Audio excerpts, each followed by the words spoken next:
Hey YouTube, this is going to be my review of the Razer Blackwidow Ultimate Stealth Edition. So yeah, it's kind of a long name. They probably could have cut that down a little bit, but you know what, it doesn't really matter. Okay, so basically what I'll do is I'll just talk about it in general, then I'll kind of do some typing tests in the dark, so you can see the backlighting and everything properly. And then I'll come to a conclusion and kind of give you my opinion. So to start with, the keys feel really nice. They've got a really nice kind of matte finish, which is not like rough or anything, but it's not going to collect fingerprints like the original Blackwidow Ultimate would, which is, you know, practically a mirror. This one's much more understated, I'd say, and it's still, you know, it still looks good. You know, it's got the really nice font, which I like, on each key, and they are individually backlit, and my camera does that no justice whatsoever because you can't really see the true colour. It's actually very kind of almost a purpley kind of colour, and it looks really cool. And let me just tell you this, the lowest backlit setting on this is brighter than the highest on my old Cytec V5, I think, keyboard, and I'll kind of show you the different levels. Macro is really useful, these 5 macro keys here. Yeah, so I just programmed one to type in my email address, so you know, when I'm filling out long forms and stuff, I just literally just click one button and it instantly fills that in. Really useful. I kind of wish there was dedicated media buttons, but you know, you can't get everything. I mean, I'll probably get used to controlling it with the FN key, that kind of thing. But I mean, so far my impressions are good. So I'll go on to the typing test and then we'll conclude.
So now that you've seen that, you can make your own judgments as to kind of how it sounds and feels. I would say that they were kind of right when they said it was, silent, because the actual mechanism of the keys is very quiet. You can actually just this is activating the keys by just pressing them like this. So, and that pretty much makes no noise. That's probably quieter than your average rubber dome keyboard or whatever. But thing is, in actual practice, when you're typing fast, you tend to bottom out the keys a lot because it requires so little force to activate them. So this sound you're actually hearing is not really the actual tactile click of the keys, it's them bottoming out and hitting the bass, which is, it's not a bad thing if you like that. And you do just get a very slight tactile bump, which is cool. Some people may like a bit more, others may not like it at all. For those that really don't like the tactile feel at all, or the sound, then they should probably go for blacks. But they have a very high resistance, so I mean, you're pushing them and you're like, they're very linear, they don't have like a sudden give. They feel the same throughout the whole press, and they require a lot more force. So for general typing, they're probably not the best. For general typing, most people would say that the browns or the blues are the best, because they just require little force and they give you some tactile feedback, so you've actually clicked the keys. Anyway, so number one, so I've got a few pros and a few cons. So the number one con, I'd say, is that it probably could do with a bit more tactile feedback, and this is just personal preference, but I think most people who buy this keyboard, who are kind of looking for the middle ground between the really loud blues and the really resistive kind of browns, blacks, it gives significantly less feedback than the blues because there's no audible click when you're actually clicking. But there is a kind of a little bump when it gives, which you do kind of know you've clicked, and generally the accuracy on these MX Brown keyboards is much higher than the blues. So maybe that's not so much of a con, it's just a personal opinion. Next thing is, it's not really quiet. I mean, you can probably hear from the camera, typing on this thing, yeah, probably a lot quieter than its predecessor, but really it's not, by no means is it quiet. Standard typing will be louder than pretty much all average keyboards. But it feels good, and it's not enough to wake up, sleeping people or whatever. Third thing, I'd just say that it would be nice if they had a dedicated media keys. For those people who quickly want to adjust volume or that kind of thing. Yeah, last keyboard I had them there. It's easier, you really quickly want to mute something if someone's trying to talk to you or something. You've got to fiddle around and kind of fumble your way around. It could, probably get used to it over time, but it would be nice to get some dedicated media. Maybe just pop them on the top or something, like they've got on the Sidewinder Microsoft one.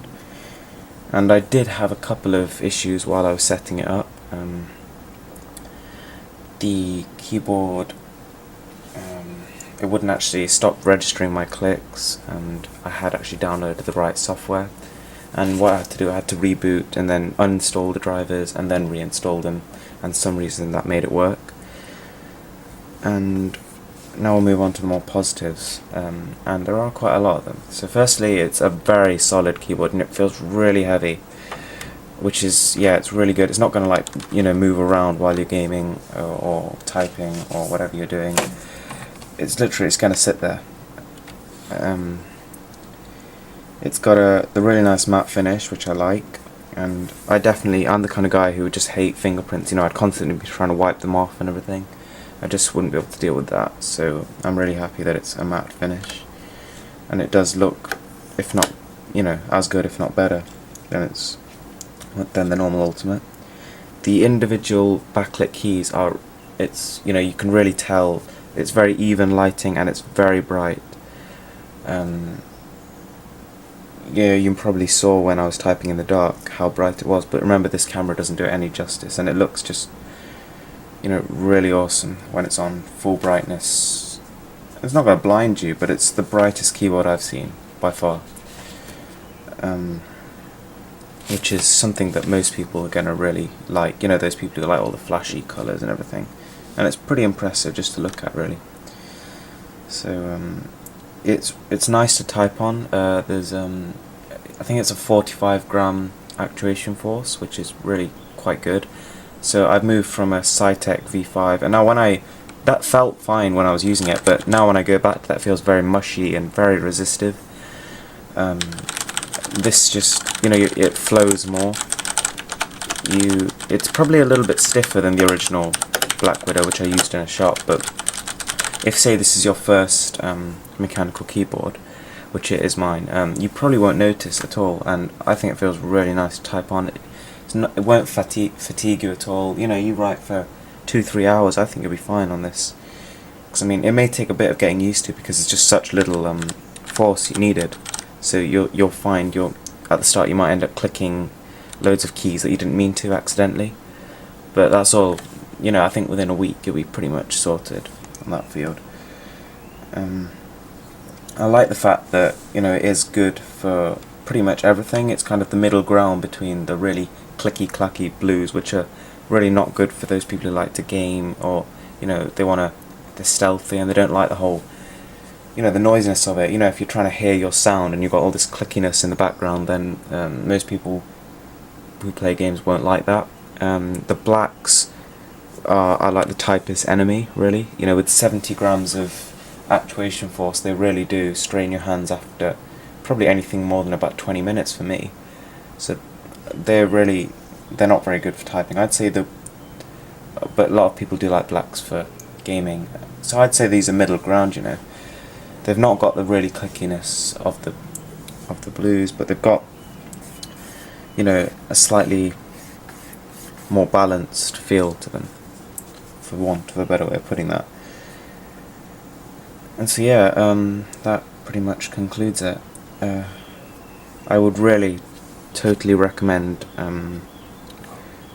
this keyboard. I mean, they actually shipped it from the Netherlands, and it arrived to me in the UK 2 days after I ordered it, which is pretty awesome. I wasn't expecting it, maybe for a week or something.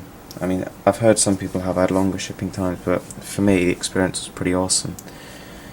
And yeah, macros work really well. So I mean, you can also switch modes, so the software is really easy to use, and you know, I didn't read any manuals or anything, and I just got stuck in once I'd sorted out the software issues. So yeah, thanks for watching. Rate, subscribe, comment, and yeah.